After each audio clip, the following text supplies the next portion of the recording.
রোগীরা সেটি জানে না, না জানার ফলশ্রুতিতে যারা সক্ষম আছে তাদের বিষয়ে ব্যাপার অনেক ভিন্ন, কিন্তু যারা সক্ষম নন তারা দেখা যায় যে নিজের শেষ স্তবরটুকুকে বিক্রি করে দিয়ে বা লস করে বিদেশে চলে যেতে চায়। অথচ এই অপারেশনটি বাংলাদেশ অর্থোপেডিক হাসপাতাল দ্বিতীয় কিংবা বাংলাদেশের অন্য হাসপাতালে সম্ভব, যেটি আমরা করে আসছি। এই জন্য এই বৈজ্ঞানিক সেমিনারের মাধ্যমে আপনাদের মাধ্যমে এই মেসেজটুকু আমরা দিতে চাই যে এই দেশে অনেক সফিস্টিকেটেড সার্জারি এই দেশে আমাদের সব অর্থোপেডিক সার্জনরা সম্পন্ন করে থাকে। আপনারা শুনলে খুশি হবেন যে কিছুদিন বাংলাদেশে যে 24-এর গণ অভ্যুত্থানের সময় অর্থোপেডিক্সের বিভিন্ন রকম চিকিৎসা নিররে সম্পন্ন হয়েছে। সেই গণ অভ্যুত্থানের যারা আহত হয়েছিলেন আমি তাদের প্রতি শ্রদ্ধা জ্ঞাপন করি, নিহতদের মাগফিরাত কামনা করি।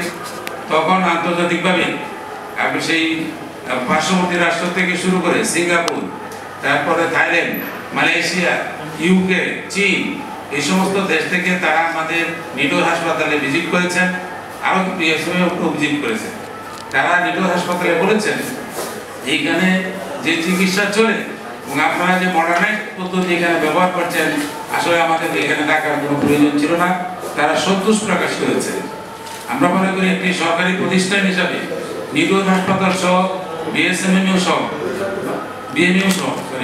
সহ বাংলাদেশ মেডিকেল বিশ্ববিদ্যালয় সহ বাংলাদেশে এখন অনেক সফিস্টিকেটেড সার্জারি অর্থোপেডিক্সের সম্পন্ন হয়।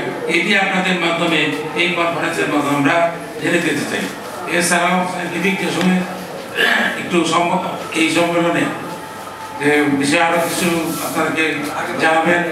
আমাদের এই সম্মেলনের সায়েন্টিফিক চেয়ারম্যান, কংগ্রেস চেয়ারম্যান অধ্যাপক ডাক্তার ওয়াকিল আহমেদ, উনিও কিন্তু যে রিপ্লেসমেন্ট সার্জারি সেইগুলোতে বিশেষ পারদর্শী। অধ্যাপক ওয়াকিল আহমেদ।